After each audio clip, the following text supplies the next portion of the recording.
একজন সাহাবী বদলা নিলেন রাসূল সাল্লাল্লাহু আলাইহি সাল্লামের উপর। কি কথাটি শুনে খুব অবাক হলেন। অবাক না হয়ে উপায় কি?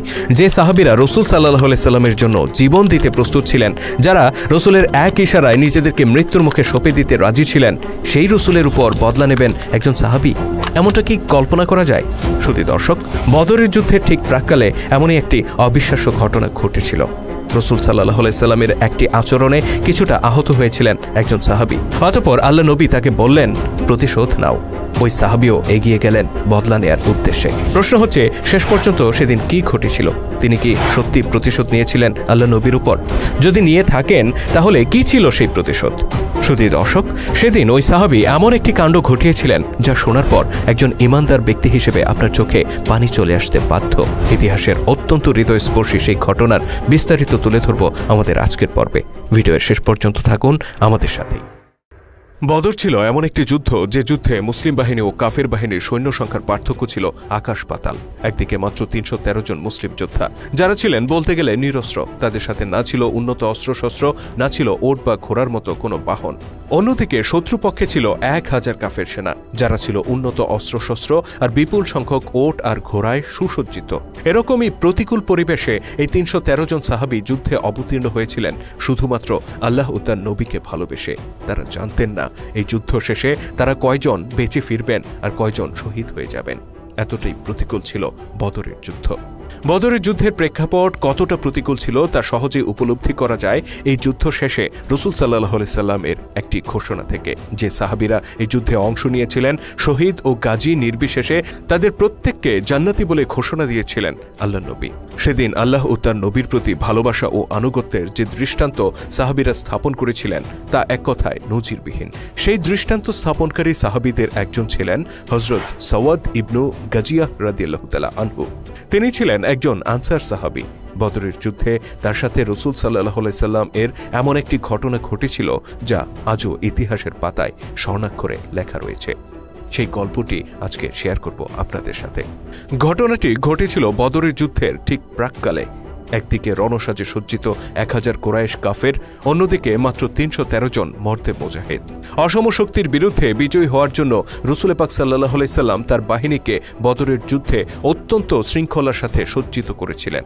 তিনি তার বাহিনীকে এমনভাবে সারিবদ্ধ করেন, ঠিক যেভাবে আজকের যুগে কুচকাওয়াজ করার সময় একদল সৈনিক সারিবদ্ধ হয়, কিংবা আমরা নামাজে দাঁড়ালে ঠিক যেভাবে কাতারবদ্ধ হয়ে দাঁড়াই, অস্ত্র হাতে সাহাবীদেরকেও ঠিক সেইভাবে দাঁড় করিয়েছিলেন আল্লাহ নবী।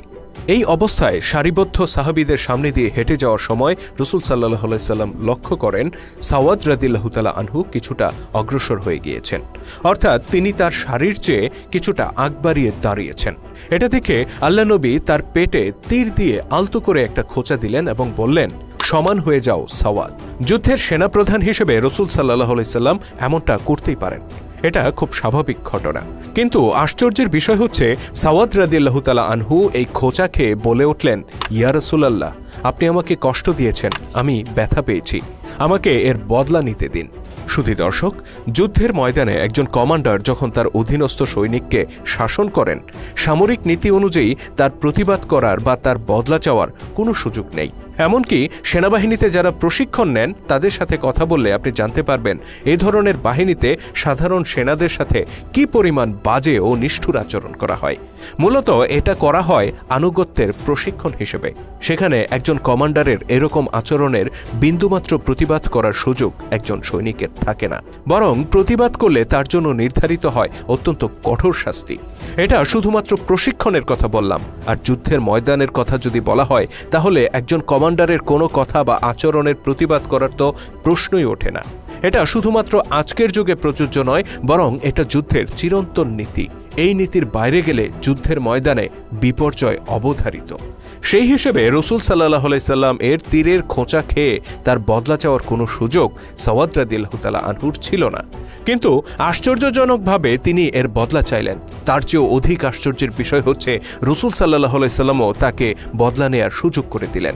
সাওয়াদ রাদিয়াল্লাহু তাআলা আনহুর পেটের যে জায়গায় তিনি খোঁচা দিয়েছিলেন, নিজের পেটের সেই জায়গা থেকে কাপড় আলগা করে দিয়ে আল্লাহ নবী বললেন, এসো সাওয়াদ, তুমি তোমার বদলা গ্রহণ করো। অতঃপর এগিয়ে গেলেন সাওয়াদ রাদিয়াল্লাহু তাআলা আনহু। কিন্তু তিনি আল্লাহ নবীর কাছে গিয়ে সবাইকে অবাক করে দিয়ে তিনি তাকে জড়িয়ে ধরলেন এবং রসুলের শরীরে যে অংশটুকুর কাপড় আলগা ছিল তিনি সেখানে পাগলের মতো চুমু খেতে থাকলেন। আল্লাহ নবী তার এমন আচরণ দেখে বললেন, ওহে সাওয়াদ, তুমি কেন এরকম করছো? হযরত সাওয়াদ রাদিয়াল্লাহু তাআলা আনহু তখন কান্নায় ভেঙে পড়লেন। তিনি বললেন, ইয়া রাসূলুল্লাহ, আমাদের পরিস্থিতি তো আপনি দেখতেই পাচ্ছেন। আমরা জানি না এই যুদ্ধ শেষে কে বেঁচে ফিরব আর কে শহীদ হয়ে যাব। হতে পারে আর কোনো দিন আপনার সাথে আমার দেখা হবে না, হয়তো আর কখনো আপনাকে স্পর্শ করার সুযোগ আমার হবে না। তাই আমি চেয়েছিলাম যেন আপনার পবিত্র দেহ মোবারকের একটু স্পর্শ আমি পেতে পারি।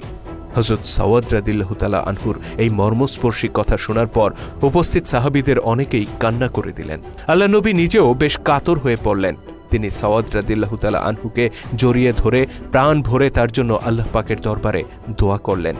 শুধু দর্শক, এই ছিল রাসূল সাল্লাল্লাহু আলাইহি সাল্লাম এর উপর সাওয়াদ রাদিয়াল্লাহু তাআলা আনহুর বদলা নেয়ার ঘটনা। শুধু দর্শক, সাওয়াদ রাদিয়াল্লাহু তাআলা আনহুর এই ঘটনায় প্রতীয়মান হয় আল্লাহ নবীকে তার সাহাবীরা কতটা ভালোবাসতেন। শুধু তাই নয়, রাসূল সাল্লাল্লাহু আলাইহি সাল্লাম কিভাবে তার জাতির মধ্যে সাম্য ও ন্যায় বিচার প্রতিষ্ঠা করেছিলেন তারও একটা বাস্তব উদাহরণ এই ঘটনা। সামান্য তীরের খোঁচার বদলা চাওয়ায় তিনি সাওয়াদ রাদিয়াল্লাহু তাআলা আনহুর প্রতি এতটুকু ক্ষিপ্ত হয়ে ওঠেননি, বরং নিজের হাতে কাপড় আলগা করে দিয়ে বললেন, এসো সাওয়াদ, বদলা নাও। কি অভাবনীয়, কতটা অচিন্তনীয় এই ঘটনা! একজন নেতা হিসেবে তিনি তার জাতির প্রতি কতটুকু দায়বদ্ধ ছিলেন, কতটুকু ন্যায় বিচারক ছিলেন, তার বাস্তব উদাহরণ এই ঘটনা। দর্শক হৃদয়ে স্বাভাবিকভাবেই কৌতূহল সৃষ্টি হয়ে থাকবে হযরত সাওয়াদ রাদিয়াল্লাহু তাআলা আনহু বদরের যুদ্ধে শহীদ হয়েছিলেন কিনা। মজার বিষয় হচ্ছে, বদরের যুদ্ধে মুসলিম ও কাফের বাহিনীর মধ্যে আকাশ পাতাল পার্থক্য থাকা সত্ত্বেও মাত্র 14 জন সাহাবীর শাহাদাতের বিনিময়ে আল্লাহ তাআলা মুসলিম বাহিনীকে সেদিন বিজয়ী করেছিলেন। হযরত সাওয়াদ রাদিয়াল্লাহু তাআলা আনহু ছিলেন সেই বিজয়ী সাহাবী, অর্থাৎ যুদ্ধ ফেরত গাজীদের একজন। এই সাহাবীদের সম্পর্কেই আল্লাহ নবী বলেছিলেন, আজকে তোমরা যা খুশি করতে পারো, তোমাদের জন্য জান্নাত ওয়াজিব হয়ে গিয়েছে। সুবহানাল্লাহ।